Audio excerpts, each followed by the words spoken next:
welcome to EDT830 class. This is our second class, and here we are going to examine the concept of multimedia technology, what it means, and how you can use multimedia technology to facilitate instruction. It's going to be interesting as usual. So let's go to the class. Yes, welcome to the class. This is our second class, and the second topic we are going to consider is multimedia technology. This is quite important because no matter how well you are able to combine the multimedia elements, you should be able to deliver this content to the students in most appropriate format. And that is what multimedia technology is all about. And at the end of this lesson, I expect you to be able to discuss the concept of multimedia technology, analyze 4 media files that could be selected for multimedia technology, and explain what to consider for effective utilization of multimedia in the classroom. Now let's start the concept of multimedia technology, for instance. Now, when you consider multimedia technology, you need to understand that multimedia have multiple media elements. As we have said in the last video, multimedia includes text, graphics, animations, videos, and sound. This needs to be combined in most appropriate formats. Even though the elements are present, you should be able to deliver these elements to the students in the classroom. And that is where multimedia technology comes in. Multimedia technology basically is the hardware and software, whether computer hardware or software, that you can use to develop and present such learning resources in the classroom so that students will be able to access the media elements. Basically, multimedia technology has to do with software and hardware devices that are used to present multimedia instructional content to the students. Because unless you are able to present this instructional content to the students, multimedia technology will have no effect on the learning outcomes of the students. Unless we are able to combine the hardware and software devices to present these materials to the students in most appropriate formats. And that is when you can derive the benefit of using multimedia in the classroom. And this could be in form of CD-ROMs, for instance. If you package your instruction in CD-ROM, you've developed multimedia resources and you are able to package these resources in CD-ROMs and give your students to access. Or you can just decide to use multimedia projector that is connected to the computer and use it for a kind of whole class teaching, especially when you are handling large class. Then you will be able to present your media content to the students. And what you are doing is what we call multimedia technology. I believe we are getting that. Now, the hardware for incorporating sound elements, because you need to incorporate sound elements, especially when you are presenting this in the classroom, or even if you are making your video, for instance, you need microphone, you might need speakers, and you might need text-to-speech system. This text-to-speech system allows you to read the content that you have in text format so that you have the audio clip to present to the students as well. All these are very, very important and they are critical components of multimedia technology in the classroom. But some of you might ask, why do we even need multimedia technology in the classroom? You see, all these resources that you have here are what we call multimedia elements. And they are not just there, they are there for specific functions. And unless you are able to use them effectively, the essence of multimedia will be defeated. You won't be able to gain anything from using multimedia for your classroom instruction. So you need to know, why are we using it in the first instance? What are the benefits that we are supposed to derive from using multimedia technology? One, it gives opportunity for whole class delivery of instruction. As I mentioned earlier, if you have a very large class that you want to teach, you might need to use multimedia technology to deliver your content so that every student in the classroom will be carried along. Then you might need to connect your computer to overhead multimedia projector and project the media elements, the media content that you have prepared. Maybe it's a video or an animation or even the text components to the students, and they will be able to see all of them at a time. So it gives you the opportunity to teach your whole class effectively. It also allows equality access of information. Every one of them in the classroom will have access to the information. If you use this kind of multimedia projector connected to the internet in the whole class teaching, all of them will have access to the media element. And that is when your media or your multimedia resources have value in the instructional process. It also enables the use of multimedia files to enhance understanding of ideas and concepts, because you have a combination of these multimedia resources: pictures, text, animation, sound, and a whole lot of others to engage your students. Then it supports interactive lesson with teacher as a moderator. Now it reduces your role in the classroom as a teacher when you project with the use of overhead projector and your computer.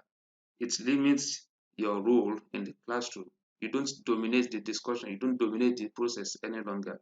You now serve as a moderator, show them the media elements, let them react, and the lesson becomes quite interactive. Then lastly, it enhances the delivery of differentiated learning opportunities through the extended activities. They are able to assess all these elements. All these are quite important points to note when you are using your multimedia technology in the classroom. In the next slide, I will show you the class activity you need to do, and I'll give you some seconds to do it before we continue.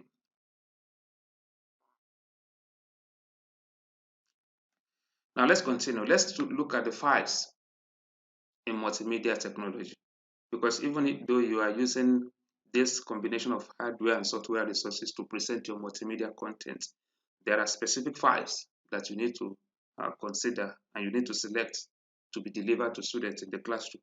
And the first one is the text file. And I believe we have discussed this briefly in our last video. This could be in form of explanation, description, opinions, and reports, especially when you have um, a large portion of your curriculum to cover at a time. Text, the importance of text can never be overemphasized, because it allows you to cover a very large volume of content at a time. Then you might need to consider text file uh, for your multimedia technology. Now, the second file is the sound file. Multimedia technology is not complete without sound.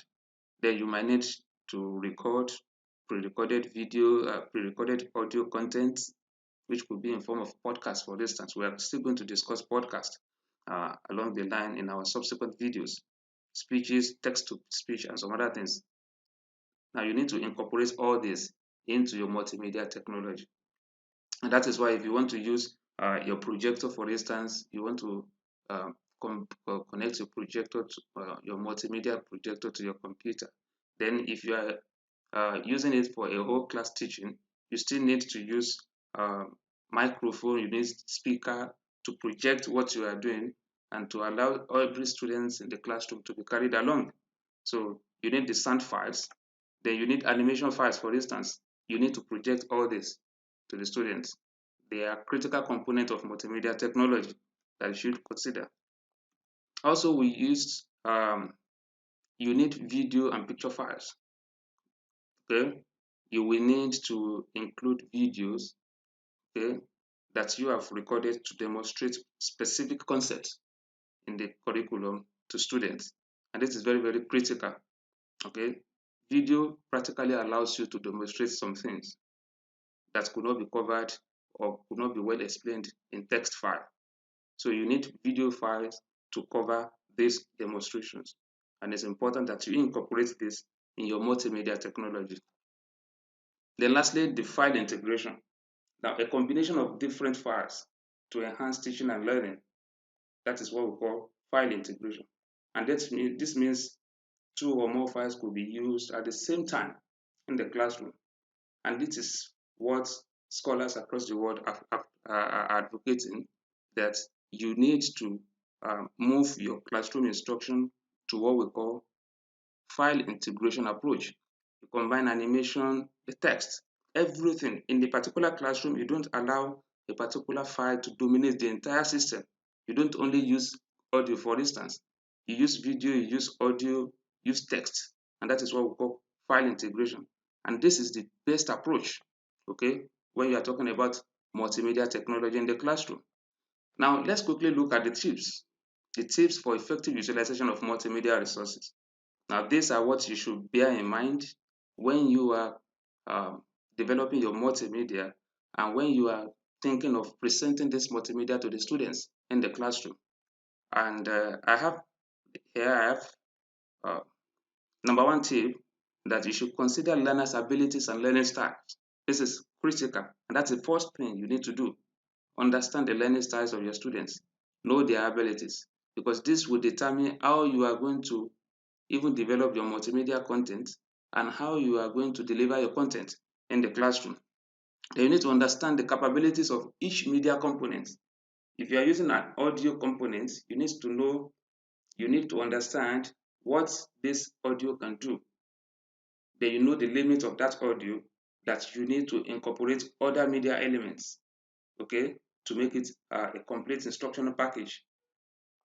Then you need to understand when and how to use multimedia. When you enter your class, are you going to use this multimedia package to start your instruction, or you will just begin your instruction at the middle, you introduce the multimedia elements, or you are going to use it at the end of the whole instruction? You need to know when and how you are going to use these multimedia resources. As a teacher, that's a very critical responsibility on your own part to do. The another point is that you don't try to impress your learners, you engage them.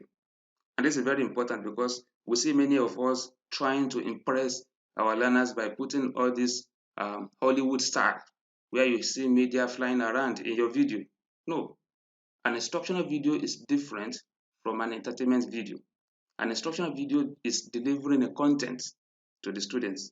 Though you don't just impress them, you don't use media that will take your students away from the classroom environment. Then use appropriate media. There are some media that are appropriate for a specific concept. Then use those media. Okay, you need to know, you need to understand the appropriateness of each media to your content.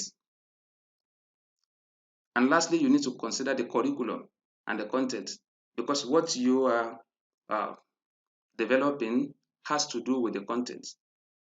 And I believe if you are able to take note of all this, have this at the back of your mind as you are coming up with your multimedia development and multimedia technology delivery in the classroom, you will be able to engage your students in most effective ways that they will be able to learn the content, and this will have a long run impact on their performance and their learning outcomes as well.